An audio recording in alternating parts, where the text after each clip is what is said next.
Hey everyone, Pastor George here with today's episode of a new thing. I'm excited to be here with all of you.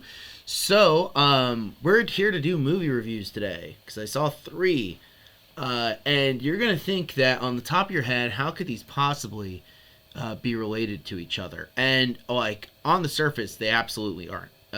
But on a deeper level, they are, and I'm excited to talk about that with all of you.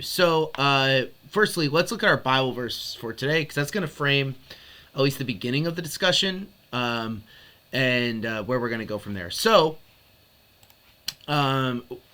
we're going to be looking at Daniel chapter 2, verses 20 through 23. Just as context for this, Daniel is meeting. So Nebuchadnezzar has had a dream, right? And Daniel is brought in to be the interpreter of the dream, but before he does this, he prays to the Lord, and he praises him. It's like a hymn of praise. So this is what Daniel says. He says, "Praise be to the name of God forever and ever. Wisdom and power are his. He changes times and seasons. He deposes kings and raises up others. He gives wisdom to the wise and knowledge to the discerning. He reveals deep and hidden things. He knows what lies in darkness, and light dwells with him. I thank and praise you, God of my ancestors. You have given me wisdom and power.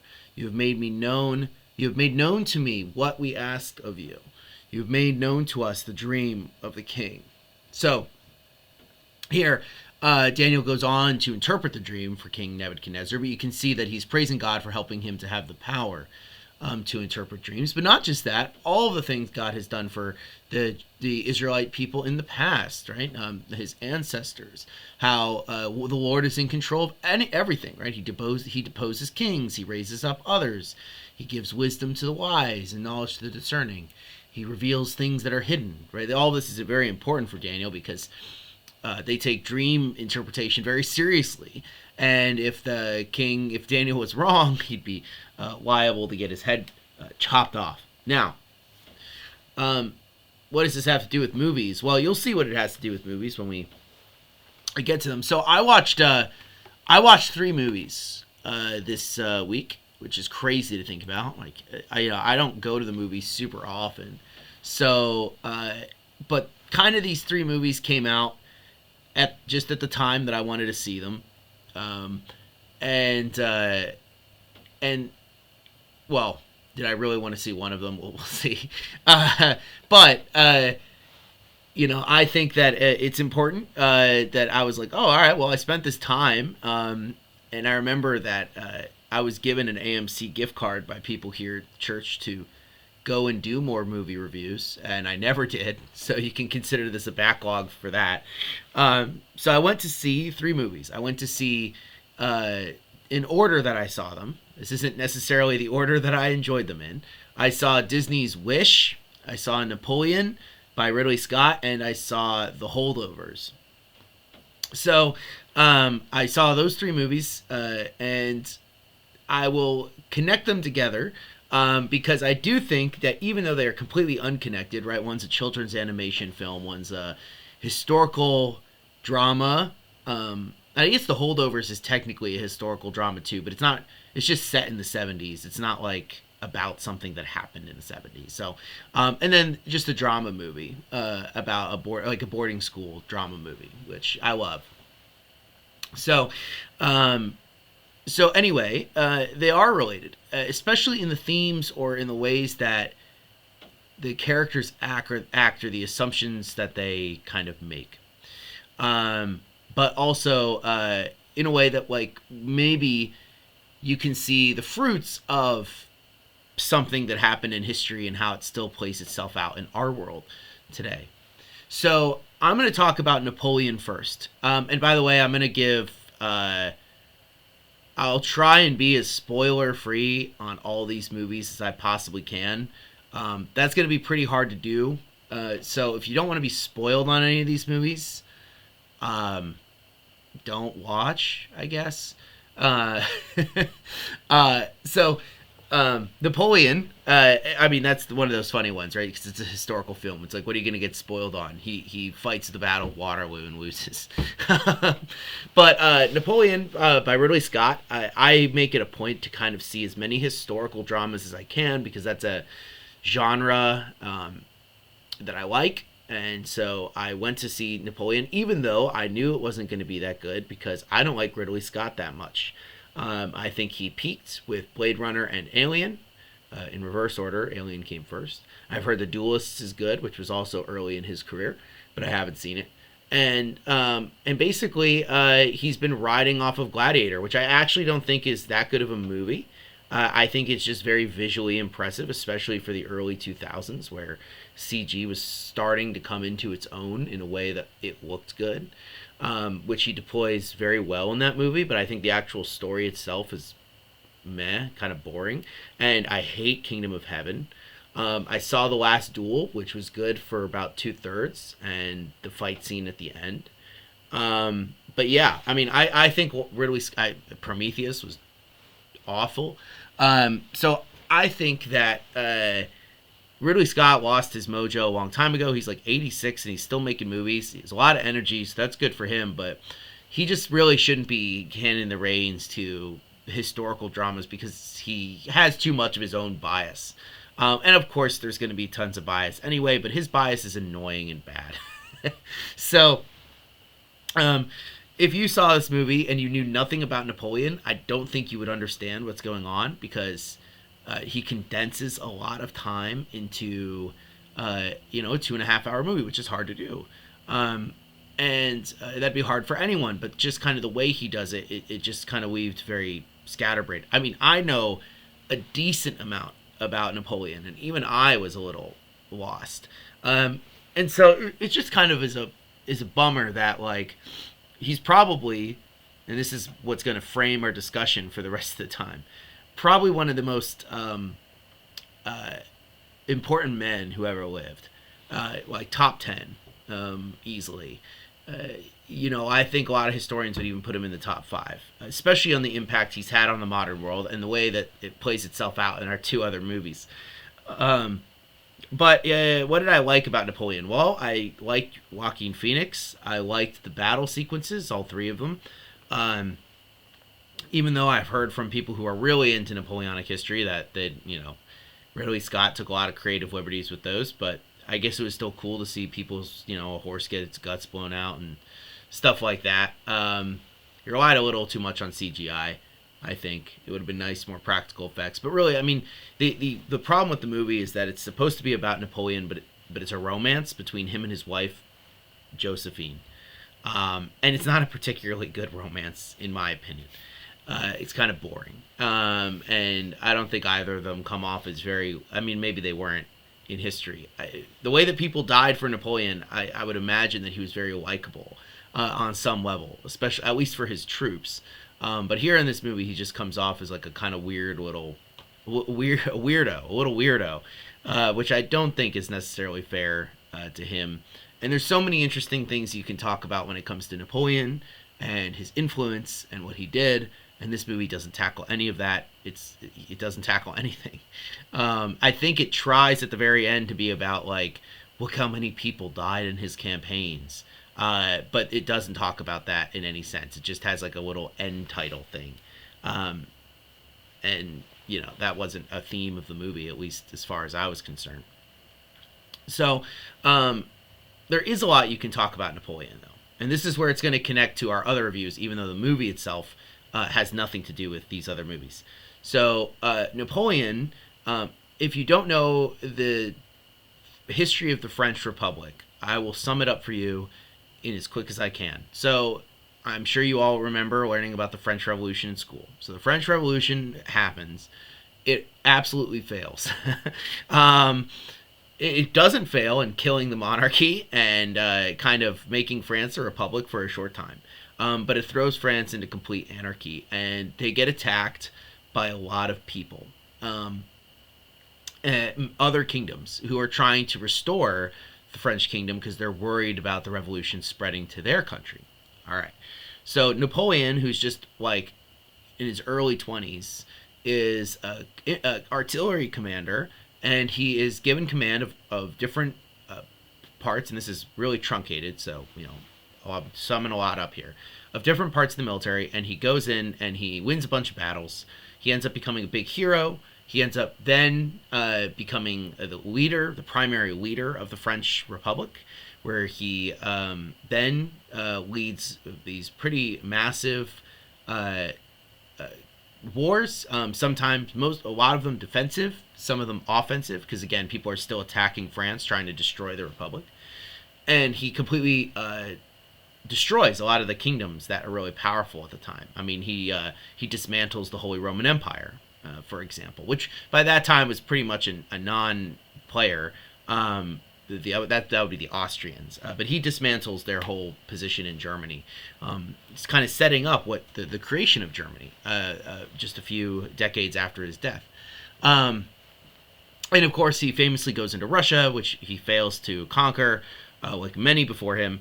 And then he is exiled twice, and then he dies. So most people learn about Napoleon as a general, which he was, and he was a very good one. Definitely one of the best, and his tactics are still studied in military academies today. But he was also a really important leader of the revolution, which is often forgotten.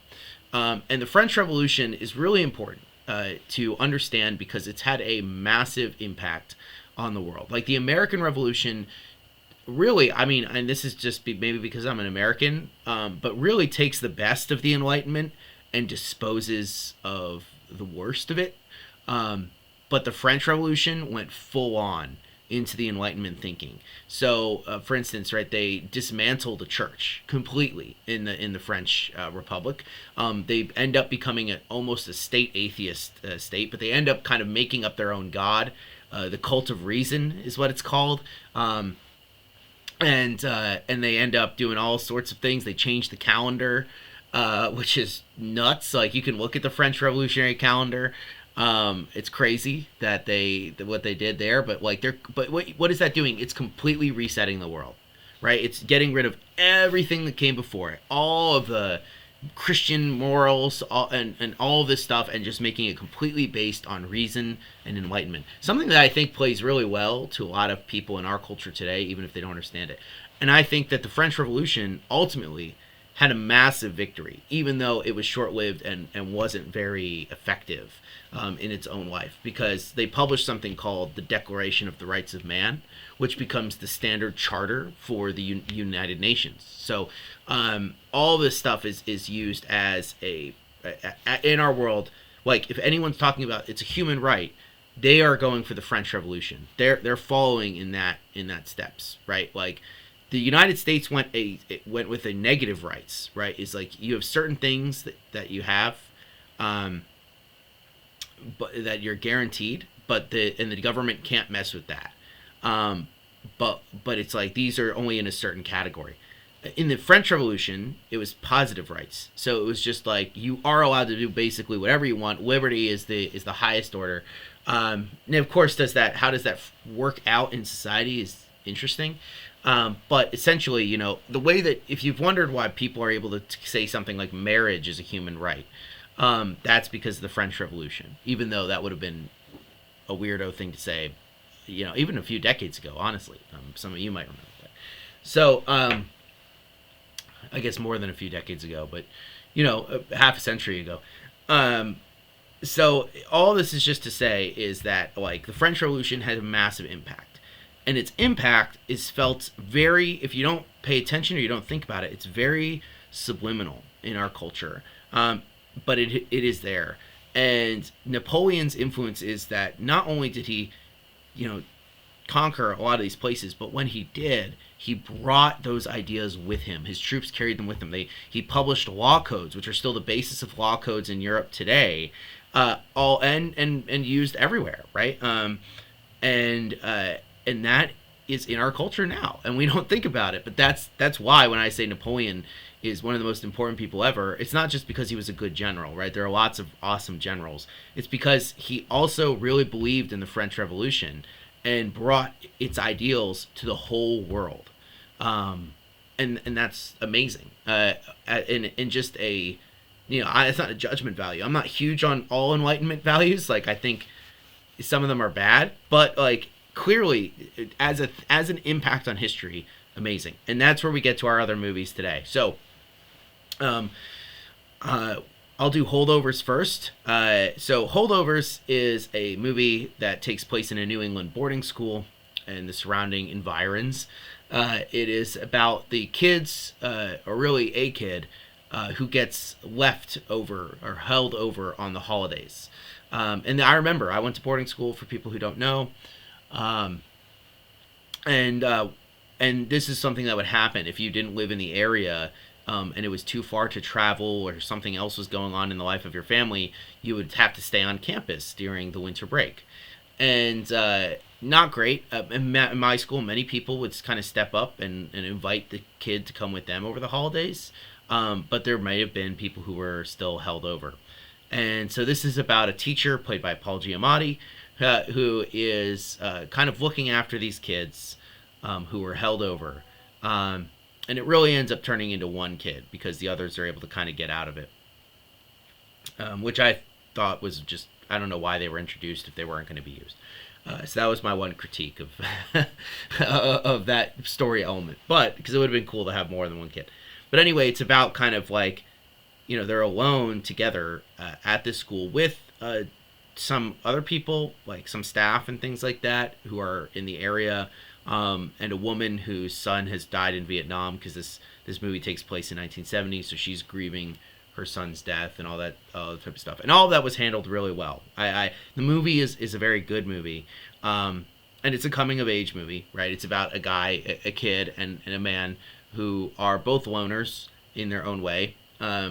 And basically it's the generations kind of meeting, right? Because you have the older teacher played by Paul Giamatti, who's very much an old school traditional boarding school person. He teaches classics, ancient history, Greek and Latin, things like that, and he's really hard on his students. Mean, really, like not like good hard, but like mean.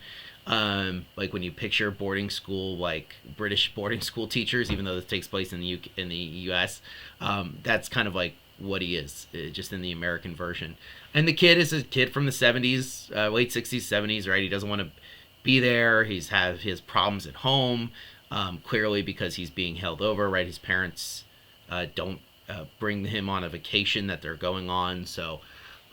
And all that is set up, and you have that meeting, right? You have this meeting of this rebellious kid that represents this younger generation, 60s generation, and you have the older guy who represents the tradition, and he wants to turn these kids into gentlemen because he sees that as being the ultimate goal of kind of boarding school.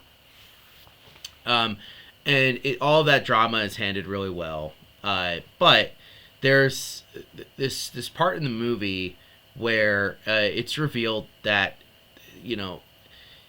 that both of them kind of have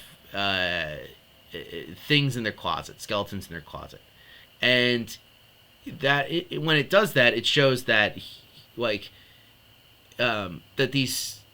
that what is uniting on is still this shared humanity. Both of them aren't perfect people, even though the teacher likes to present himself like that, and the kid likes to think that he's done nothing wrong, and then he's just kind of living his own life.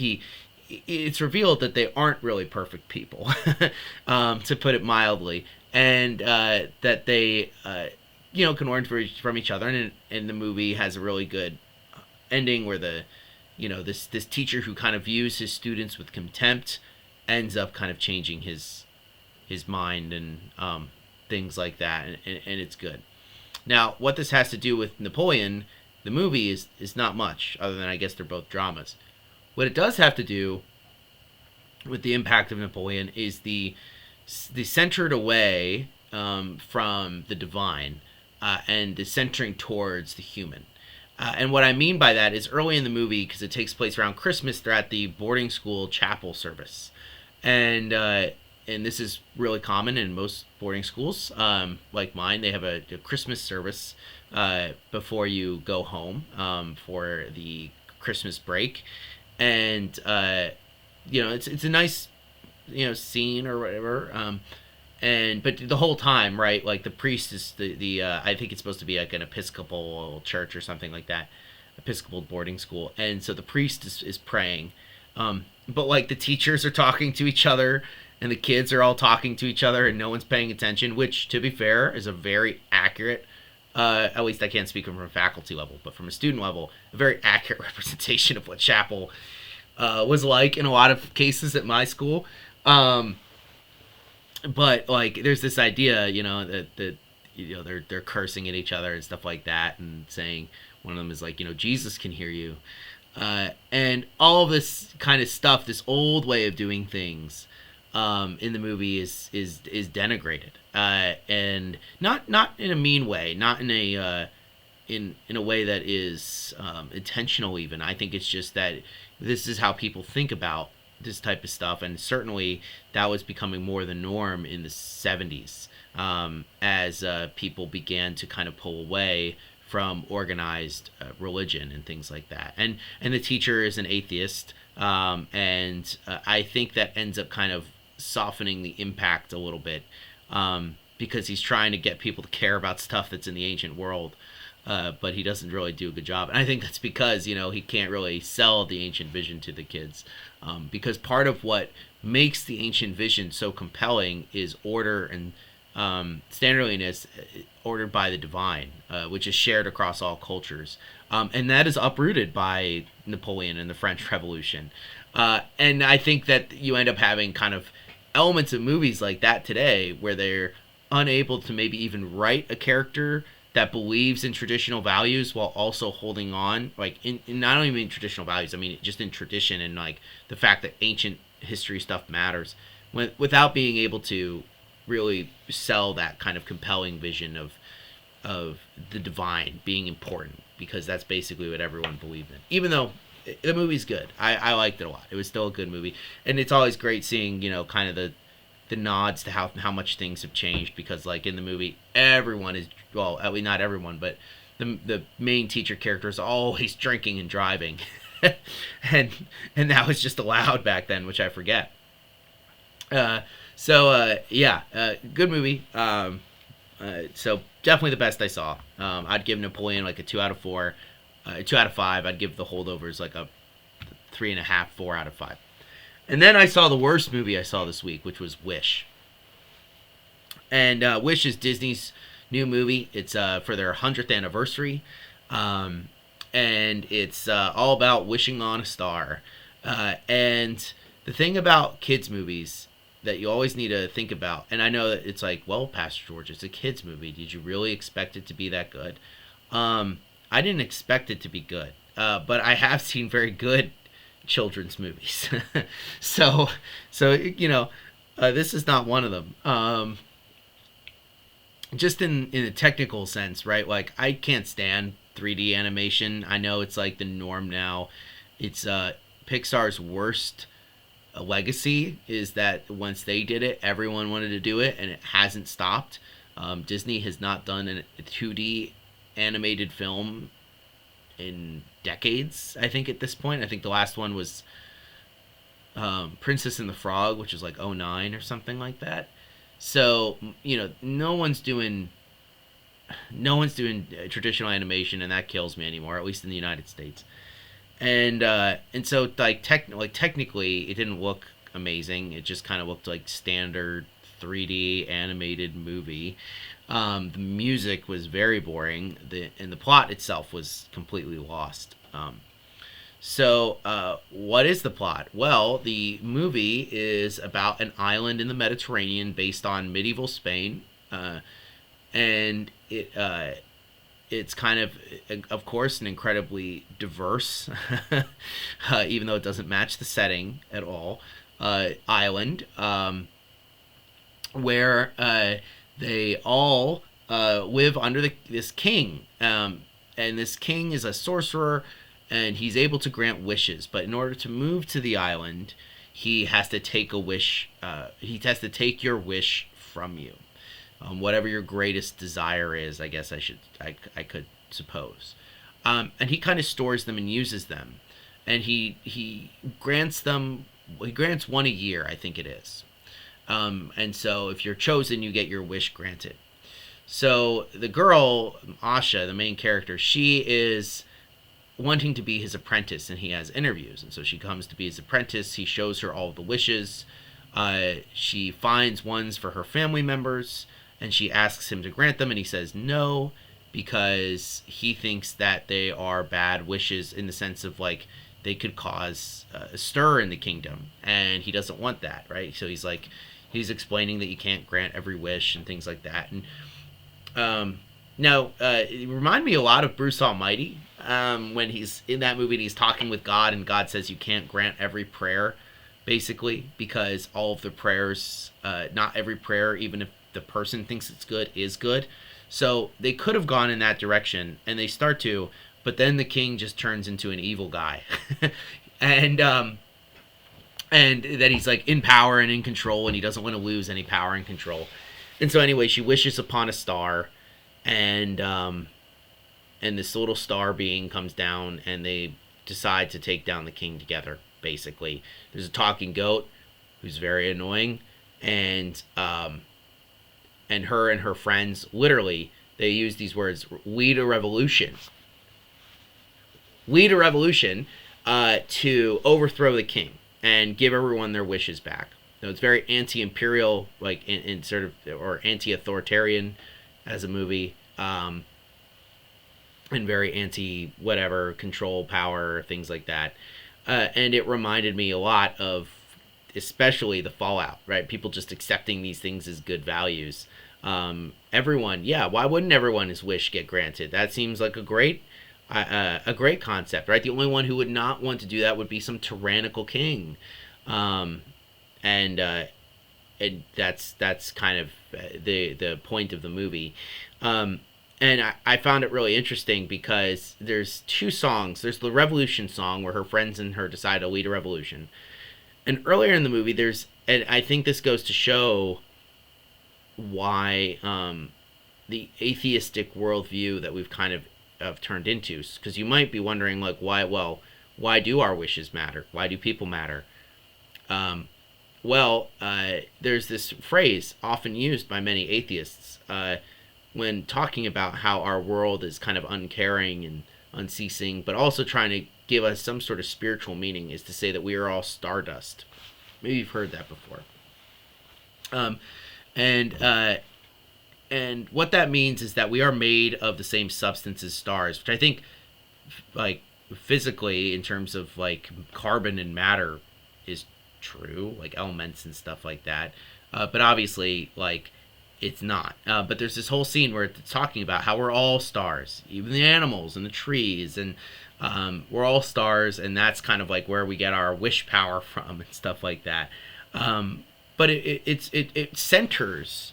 It does this. Yeah, we're all stars, but it centers the universe on the person. And when I'm thinking of Napoleon, I think of this great time in his career where he was crowned the Emperor of the French. And with the Pope there, and this was all planned, by the way. In the movie, they present it as not being planned, but it absolutely was in real life. Napoleon, in a normal coronation thing, which I've reviewed, I did the King Charles's coronation. The bishop, the religious authorities, on behalf of God, crown the king or queen of the place, and they are responsible to God, right? That's the whole idea. But in Napoleon's ceremony, he takes the crown and crowns himself, saying, I'm the one who did this for me. That's who and I'm the one with the power and authority. And then he crowns his wife as queen. And I think that is happened because of the French Revolution, because of the secularism and the Enlightenment and things like that, en masse in our society, where even we can have innocuous kind of songs in children's movies where we're not really thinking about it. Do I think that was intentional? Maybe. I think that this movie was so bad that there wasn't a lot of intention behind anything. I think it was just not really thought about that much. And if it was, well, I guess I cracked the code. But even a song in a kid's movie talking about how we're all stardust, but at the same time, the center of the universe, and it's our power of our wish, and our personal view of things and things like that matter. Our own desires trump that of the collective, right? That's a very French Revolution idea, a very common and modern thought. And I think that is again a symptom of Napoleon. But like as Christians, right, when we interact with this stuff, we view these things in the way that Daniel viewed his prayer. Just to bring it back to that, right?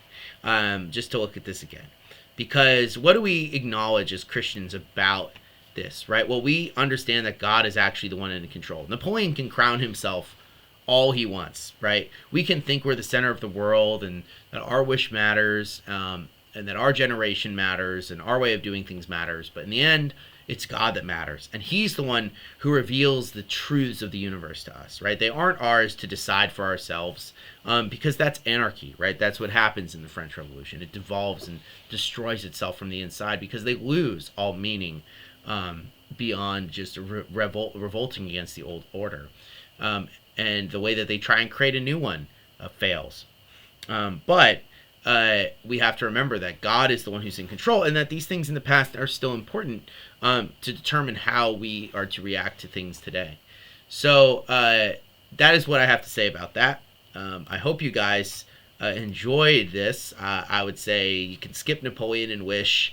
Napoleon and the Holdovers are both R-rated. There's a little bit of nudity in Napoleon, but mostly it's like blood and guts and I don't know, is there cursing? Maybe. I don't remember. And there's just a lot of cursing in the Holdovers.